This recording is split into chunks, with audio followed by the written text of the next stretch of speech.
Self-talk. What does that mean? Well, if you're a sign language interpreter, maybe you've heard someone say, "Wow, that committee in my head is really busy today. They are evaluating and judging my work." But what exactly does that mean? No one has really looked at that question. We don't know how often self-talk happens. We don't know if it's more positive or negative. We don't even know if it helps or hurts our work.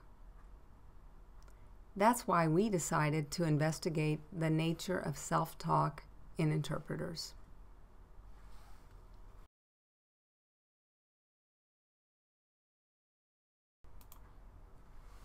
For our study, we created a survey on self-talk and sent it out to sign language interpreters.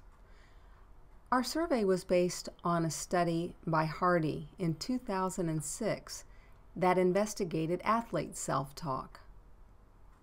After distributing the survey, we received approximately 500 responses. 94% of the respondents reported experiencing self-talk in their work. Let's discuss what we found.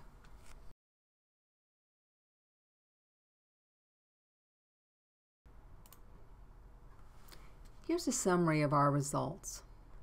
For frequency, that is, how often interpreters experience self-talk as they work, 41% of the respondents reported experiencing self-talk 6 or more times or even continuously as they work.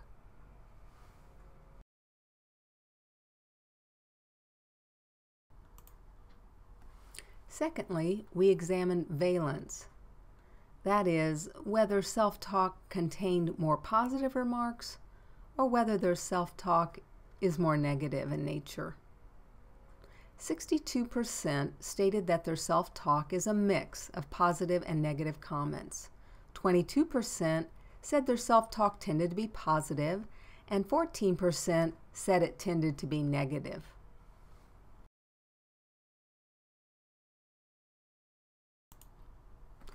The third feature we examined was overtness, meaning whether self-talk was an internal process or whether it took the form of talking out loud or signing through something. 2/3 of the respondents said that self-talk happened both internally and externally.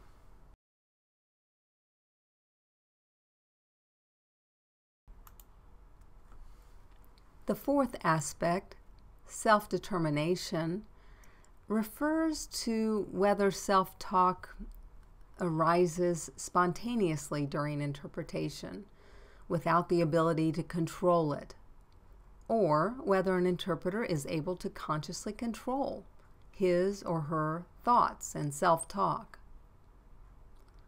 48%, about half of the respondents, said that they have a mix of spontaneously occurring self-talk and consciously generated self-talk. 29% of the interpreters reported always having spontaneous self-talk. However, 19% said they always control their self-talk.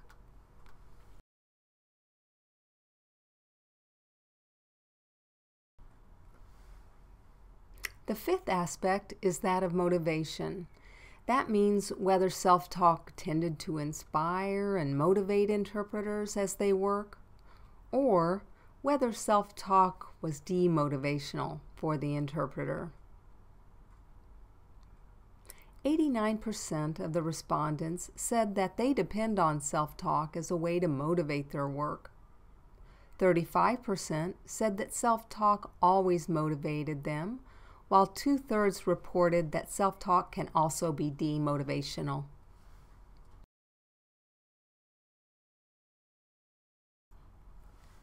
Sixth, we asked about function, meaning what does self-talk do for interpreters? How does it even function in their work? I'm going to show you a table about how interpreters use self-talk in their work.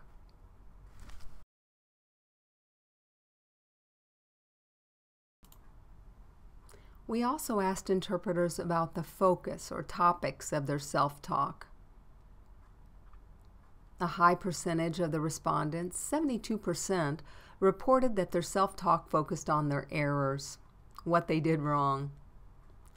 94% of the respondents said the focus of their self-talk could be on topics other than the work they were doing, meaning that they focused on topics other than their work.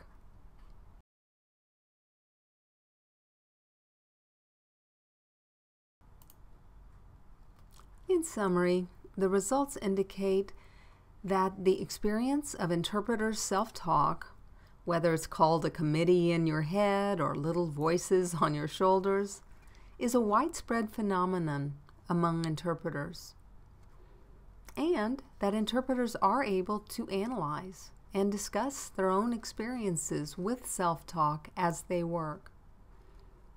Further, our results indicate that self-talk can both motivate and demotivate interpreters. Interestingly, interpreters reported that negative self-talk wasn't always demotivational. It could be harnessed to motivate their work as well.